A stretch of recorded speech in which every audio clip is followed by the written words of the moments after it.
أنتم كأبناء باكستان هل تشتاقون إلى القدس؟ هل ترغبون في زيارتها؟ متى سنراكم في أرضنا؟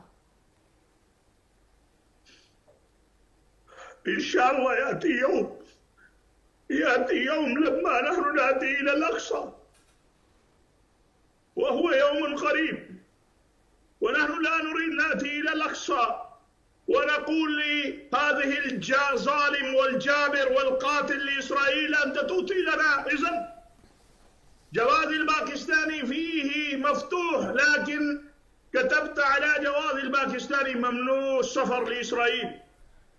نحن لا نريد نأخذ تأشيرة ولا نريد نأخذ إذن من الإسرائيليين لكي نحن ندخل في الأقصى ونأتي عند إخواننا في فلسطين. لا، إن أنت تسأل فقلبي يريد يأتي بعد ليس دقائق، بدون اللحظة نحن نريد نأتي في أقصى ونصلي في الأقصى ونلتقي مع أهل فلسطين ونلتقي مع شباب الفلسطين وأطفال الفلسطين.